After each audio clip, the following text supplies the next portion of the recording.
Bonjour à tous, on attaque cette fois-ci l'épisode 6 de la série Seigneur des Anneaux, les Anneaux de Pouvoir. Après une très longue introduction qui permettait de montrer la place des personnages, les enjeux, le dernier tiers de la série se devait de proposer quelque chose de beaucoup plus dynamique qui nous fait rentrer dans la phase finale de cette première saison. Et pour ma part, je dois dire que le pari est quand même réussi. Cet épisode 6 va beaucoup plus vite, il y a du rythme, de l'action, et enfin toutes les intrigues que nous avons vues se construire au fil de la saison vont se rencontrer et créer quelque chose de nouveau. Il y aura des réponses apportées, mais aussi pas mal de mystères soulevés, et j'espère que les derniers épisodes arriveront à répondre à tout cela. En revanche, c'est vrai que sur les réseaux sociaux, j'ai vu que cet épisode 6, quand il est sorti, tout le monde criait au génie, que c'était même un chef-d'œuvre, je l'ai lu parfois. Non, là par contre, je pense qu'il faut garder un peu de retenue et se dire que oui, c'était un épisode très sympa, qui avait de l'action, il y avait pas mal aussi d'informations et de mystères qui étaient apportés, mais de là à dire que c'était incroyable, que c'était du chef-d'œuvre, ou peut-être que je chipote trop et que en fait mon avis a été biaisé par le fait que sur les réseaux sociaux tout le monde criait haut et fort que c'était un chef-d'œuvre. Je ne sais pas, mais en tout cas voilà, c'était un très bon épisode, j'ai apprécié et j'espère que les deux derniers arriveront à combler certains manques de cet épisode. Mais voilà, je reste un peu plus mesuré dans ma réaction. C'était un épisode bataille avant tout, et c'est vrai que la série pour l'instant ne nous a pas offert de très grandes batailles, et même une bataille qu'on suit de A à Z. On en avait vu une lors du prologue dans l'épisode 1, et depuis c'est vrai qu'on était un peu réduit à des escarmouches, et là c'était l'occasion de montrer vraiment un affrontement total avec un début, un milieu et une fin, des petits retournements de situation, des plans, mais aussi et surtout des techniques pour essayer de contrecarrer les plans de l'ennemi. Effectivement, je m'attendais vraiment à une bataille pour défendre la tour elfique que Arondir et les survivants avaient investi dans l'épisode précédent. Là ce n'était pas le cas, et en fait le fait que Arondir va piéger les orques ainsi que l'elfe Adar, j'ai trouvé ça très bien. En plus, on voyait toute la technicité de l'elfe qui fait encore des légolasseries, mais j'ai l'impression que les légolasseries, on pourra pas s'en détacher dès qu'il s'agit d'un elfe, et je pense que ça sera accaparé par les elfes dans leur technicité de combat dans les futures adaptations des travaux de Tolkien. Et effectivement, il y avait pas mal de choses à redire dessus. Le fait que Arondir, lui tout seul, parvienne à déjouer le plan d'Adar et à faire tomber une grande partie de son armée dans un piège que personne n'avait vu venir. C'est vrai que j'ai trouvé ça assez bien fait, mais c'était avant tout l'occasion de montrer qu'un guerrier bien entraîné et capable de faire des dégâts irréparables. Vient ensuite un affrontement avec les orques et les hommes dans le village, et j'ai beaucoup apprécié cela parce que on voit tout d'abord toute la préparation des hommes qui vont essayer de forger des armes et de s'installer à gauche et à droite pour prendre à revers les orques. Là où c'était bien vu, c'est que la bataille se déroule en plusieurs plans. On a tout d'abord l'escarmouche dans la tour des elfes avec Arondir qui piège Adar. On a ensuite une bataille beaucoup plus recentrée dans le village entre les hommes et les orques, ainsi que la continuité de cette bataille où les orques font réellement leur apparition, et enfin le dénouement de la bataille avec l'arrivée salvatrice de l'armée núménoréenne qui, grâce à la cavalerie, va permettre de remporter une victoire décisive sur le camp du mal. Et dans toute la préparation en vue de l'affrontement dans le village, on avait l'exposition des enjeux qui était clairement fait entre Arondir et Bronwyn qui se sont embrassés. Effectivement, quand j'ai vu ça, je me suis dit c'est pas trop tôt parce que depuis le départ, on attendait peut-être que ça ou pas du tout, mais c'est vrai que depuis le départ, on sentait qu'il y avait une espèce de tension entre les deux personnages et de la retenue, le fait qu'ils ne voulaient pas montrer leurs sentiments aux yeux du public, c'était assez intéressant et ça permettait de montrer un petit peu toute la retenue qu'il y avait dans la construction de ce couple. Après voilà, lorsqu'ils se sont embrassés, je ne suis pas tombé des nues, c'était clairement attendu, et vaut mieux tard que jamais comme on dit, hein. Pareil pour Théo, le fait que le personnage soit beaucoup plus hanté par son épée, c'était très judicieux, en plus de montrer que le personnage a pas mal de background à ce niveau et qu'il a un peu une espèce d'ombre qui grandit en lui et qui continue de le ronger depuis l'instant où il a eu l'épée dans sa main, et que c'est grâce à cette épée qu'il se sentait puissant et qu'il voulait protéger sa mère. J'ai trouvé cela vraiment très intéressant et j'espère que ça sera beaucoup plus développé dans le futur. Je voyais bien l'épée agir un peu comme une espèce d'anneau sur Gollum, où l'anneau unique va pervertir réellement Gollum jusqu'à le transformer en créature telle que nous le connaissons, et j'espère avoir cette transformation avec Théo, et notamment l'occasion de voir que l'épée est en train de le pervertir et de le ronger de l'intérieur. Techniquement, les combats sont très réussis, et là où j'ai beaucoup apprécié, c'est qu'en fait la série est assez violente. Le sang coule à flot, il y a des démembrements, des décapitations, des humains hommes et femmes qui sont tués, donc là aussi c'était pas mal parce que c'est vrai que dans les films on n'avait pas forcément l'habitude de voir avoir autant de violence, et là j'ai trouvé que c'était très bien montré, en plus d'avoir toute cette violence visuelle avec l'orque qui pisse littéralement le sang sur Arondir, c'était très bienvenu et ça m'a fait pas mal penser au combat entre Aragorn et Lurtz dans la communauté de l'anneau. Lurtz d'ailleurs, pour rappel, c'est un personnage totalement inventé par Peter Jackson, et là le fait que l'orque essaye d'avancer sur Arondir, j'ai trouvé que ça ressemblait pas mal à la fin du duel entre Aragorn et Lurtz sur les collines d'Amon Hen. Alors oui, effectivement, il faudra un peu laisser de côté son cerveau et passer outre les facilités scénaristiques. Arondir qui se fait balader à gauche et à droite, qui se fait pulvériser limite la colonne vertébrale, mais qui à chaque fois arrive à se relever. Il y a Bronwyn aussi qui arrive à tuer un orque et qui balance une carriole en feu alors que les orques n'entendent absolument pas les combats. C'est vrai que effectivement il y a des petites facilités, mais la série le rend assez bien, et pour ma part j'ai largement laissé ça de côté. Là où c'était intéressant, c'est que les hommes vont tuer une première troupe menée par les orques, et en fait en soulevant les casques ils vont se rendre compte que c'était en réalité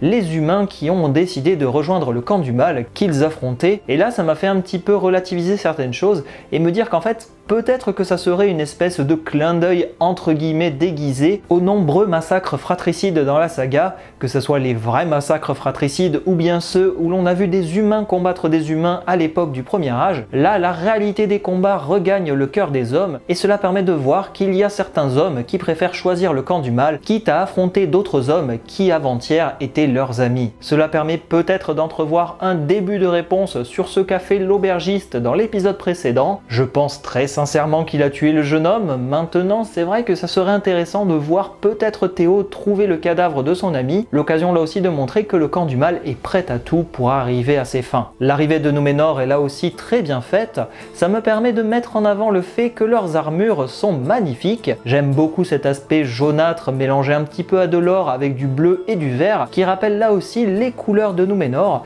et qui laisse présager du bon pour la suite de l'histoire. Peut-être où je vais un peu critiquer, c'est qu'avant leur arrivée, on voit qu'ils ont posé le pied à terre et qu'ils galopent dans les prairies, et peut-être que c'était mal vu de montrer cette séquence parce que on sait qu'ils arrivent, et effectivement à l'inverse d'un Retour du Roi où l'on voit le départ des Rohirrim et qu'ils arrivent à la toute fin grâce au corps sur les champs du Pelennor, on n'a pas vraiment vu ce qu'il s'est passé entre le départ de Dunaro et l'arrivée à Minas Tirith. Et là où peut-être effectivement la surprise entre guillemets était brisée, c'est que là on voyait vraiment l'armée de Númenor qui galopait dans la prairie et on savait qu'on était à mi-chemin et que leur arrivée n'était qu'une question de temps. Donc là c'était un petit problème d'enjeu, mais cela ne venait pas gâcher la surprise, au contraire, l'arrivée de l'armée de Númenor est réussie, les combats sont encore plus sanglants et j'ai apprécié le fait d'avoir vraiment des styles de combat totalement différents entre les hommes qui étaient choqués de lutter contre d'autres hommes, les humains qui combattaient les orques et certains Núménoréens qui n'étaient pas du tout préparés pour la bataille, mais aussi et surtout Galadriel et Arondir qui quant à eux sont des guerriers expérimentés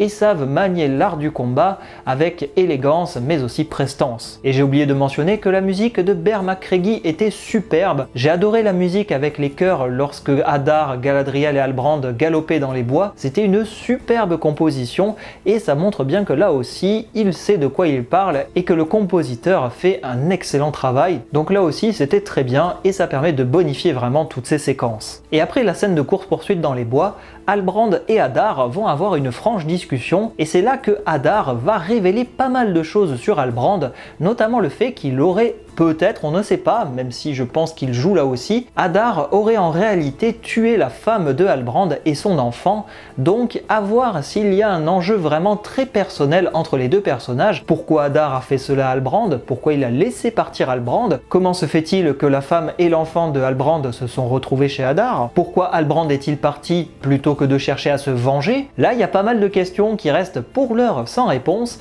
et j'espère que la suite de la série avec les épisodes 7 et 8 arriveront à nous apporter ces éléments de réponse manquants pour vraiment comprendre tous les enjeux scénaristiquement parlant qui gravitent autour du personnage d'Halbrand,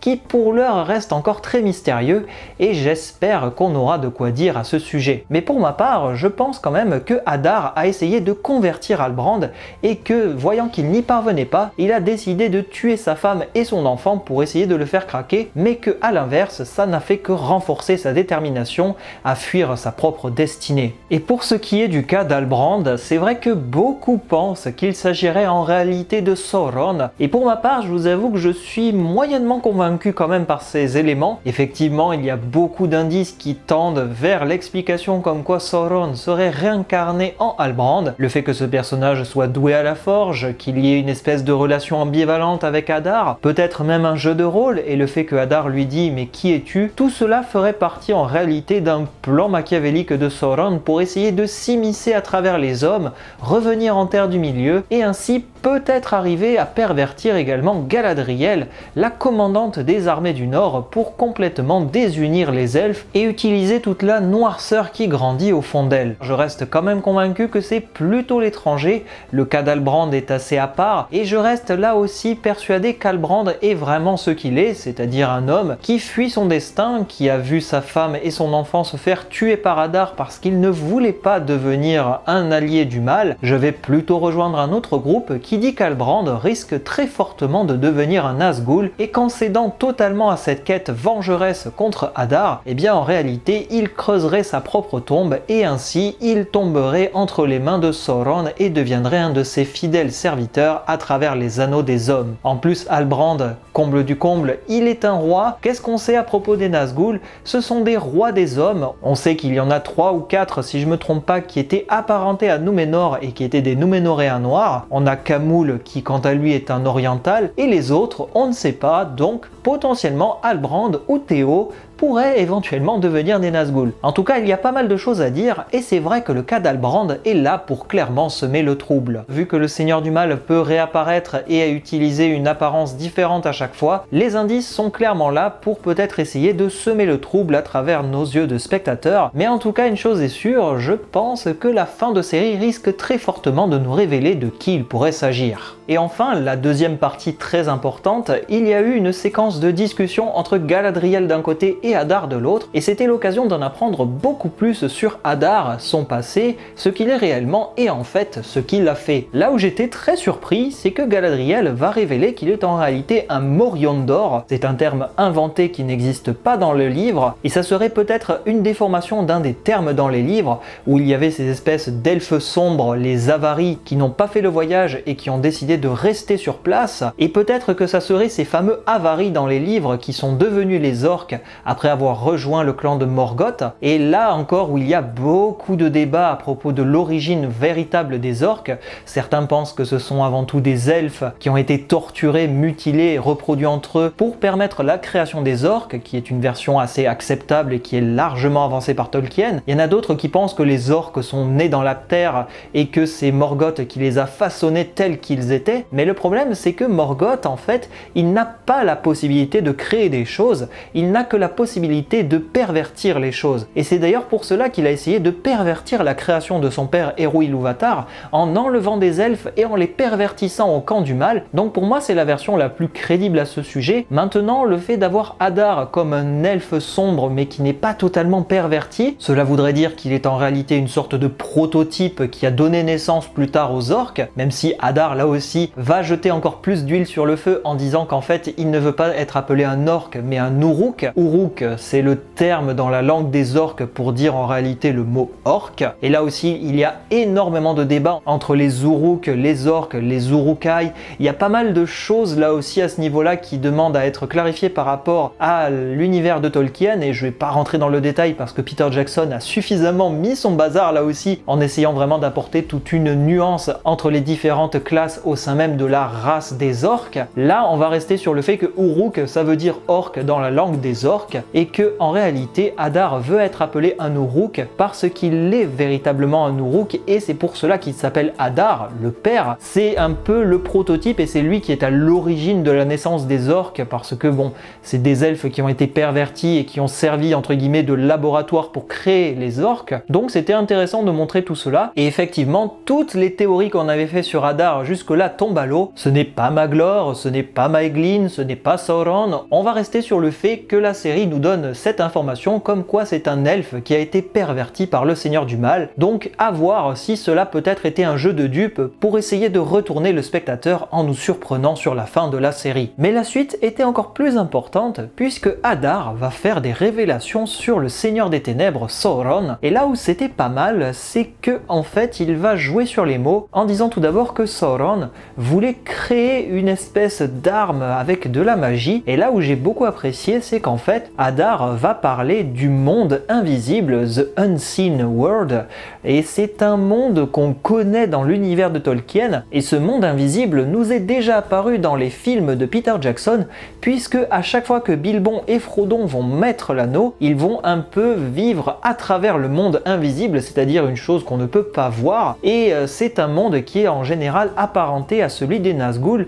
qu'on avait déjà vu là aussi dans la communauté de l'anneau lorsque Frodon mettait l'anneau. On voyait la véritable apparence des spectres de l'anneau dans ce monde invisible, et c'est en réalité intéressant parce que Hadar nous dit que Sauron a essayé de chercher à créer quelque chose et de manipuler la magie pour essayer de créer quelque chose à travers ce monde invisible. C'est d'ailleurs pour cela que lorsqu'il va parler de la forteresse de glace, on va voir notamment une espèce de tenaille qui sert peut-être à tenir une arme ou potentiellement un anneau, et on verra là aussi plus tard une figure qui nous rappelle énormément un Balrog, chose là aussi entre guillemets invisible puisque les Balrogs sont des créatures magiques, et c'est peut-être là la clé du mystère. Je pense que Sauron cherchait à faire ressurgir ces créatures qui sont aujourd'hui cachées depuis la défaite de son maître. Est-ce que c'était ça le sens de lecture? Est-ce que le fait de montrer certaines créatures prisonnières dans la glace pour symboliser l'arme qui a été forgée? Est-ce que c'est la fameuse épée qui est en réalité une clé? Pour l'instant, je n'en ai pas la moindre idée, mais c'est vrai que c'était assez bien vu,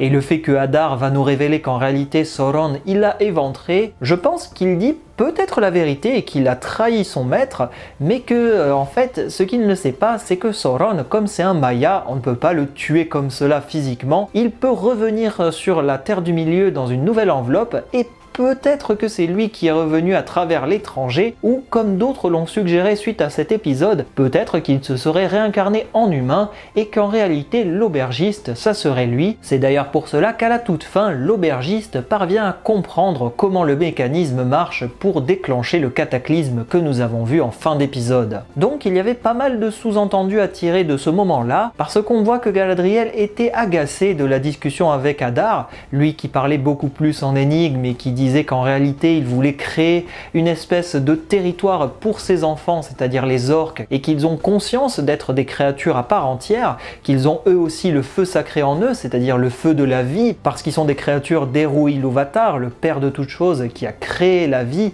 et qui a créé les elfes, même s'ils ont été pervertis par Morgoth, à la toute base ça reste quand même des elfes, et c'est peut-être là la subtilité de la discussion en validant cette version de l'histoire sur la création et l'origine des orques. Mais là aussi où c'était pas mal, c'est qu'en fait il y a tout un dégoût de Galadriel, et je sens qu'elle est excédée de voir des nouvelles créatures et engences du mal qui viennent s'ériger en obstacle sur sa route pour retrouver le véritable ennemi, c'est-à-dire Sauron, le seigneur du mal. Mais visiblement elle non plus n'est pas du tout convaincue. Maintenant reste à savoir si Hadar disait la vérité ou pas. Je reviens là aussi très rapidement sur Galadriel, mais il y a une séquence où elle va discuter avec Halbrand. J'étais surtout mal à l'aise pour Celeborn, le mari de Galadriel qui à cette période serait normalement son époux. Là, Celeborn effectivement il n'existe pour l'instant pas, ou alors il existe mais on ne l'a pas encore vu. Est-ce que Galadriel va finir avec Halbrand parce qu'il se regarde en mode oui j'ai ressenti des choses pendant le combat, ah moi aussi, et j'étais un peu en mode mais les gars vous allez pas vous embrasser parce que là ça serait le sacrilège ultime. Est-ce que c'est moi qui me fais des fausses idées? Est-ce que j'ai bien compris la séquence? J'espère que vous m'éclairerez là-dessus et que vous aussi vous me direz qu'il y a une espèce de tension un peu entre les deux personnages ou pas du tout. Mais en tout cas j'espère que Celeborn va vite arriver pour tirer un trait sur ces fausses histoires. Et comme je le disais, la fin de l'épisode nous permettait d'avoir pas mal de choses intéressantes, notamment l'aubergiste qui va planter l'épée et déclencher un cataclysme avec la retenue d'eau qui se déverse dans les cavités souterraines creusées par les orques qui vont aller jusque dans la montagne, cette fameuse montagne enneigée qui est pour l'instant éteinte et qui en réalité bouillonnait de lave en fusion. Ça serait vraisemblablement la montagne du destin qui se réveille, et le fait que l'eau se mélange pour créer une réaction en chaîne, je suis pas du tout chimiste et je ne saurais dire si si c'est crédible ou pas d'un point de vue scientifique. On est dans un univers de fantasy, on peut se permettre certaines libertés à ce niveau, mais en tout cas c'était bien vu pour montrer la naissance entre guillemets du Mordor, le fait que la montagne du destin explose et que par cette vague et cette onde de choc, il y a tout un nuage de cendres qui va se répandre sur la Terre. On verra comment la suite matérialisera cette naissance du Mordor, si ce fameux Balrog qu'on avait vu dans la bande-annonce va enfin réapparaître ou pas du tout, si c'est lui, cette fameuse arme du monde inconnu dont parlait Hadar et que Sauron cherchait à réactiver. Est-ce que c'est lui qui, en sortant de la montagne du destin, va faire véritablement naître le Mordor comme on a vu dans la fin de l'épisode, et entre guillemets terraformer le Mordor pour la rendre aride comme nous la connaissons dans la saga? Pour l'instant, c'est beaucoup de questions et j'espère que les prochains épisodes, là aussi, arriveront à répondre à tout cela. Pour ma part, c'était un très bon épisode, c'était très bien vu, il y avait pas mal d'informations, de mystères, certains enjeux étaient clairement exposés et j'ai bien aimé cela. J'attends de voir le 7e et le 8e pour vraiment juger si c'était le meilleur ou pas, mais en tout cas une chose est sûre, si le rythme reste comme cela sur la fin de la série, je pense qu'on va avoir pas mal de choses à se dire sur les prochains épisodes. Merci beaucoup à vous d'être restés jusqu'au bout et on se dit à la semaine prochaine pour l'épisode 7. Salut à vous!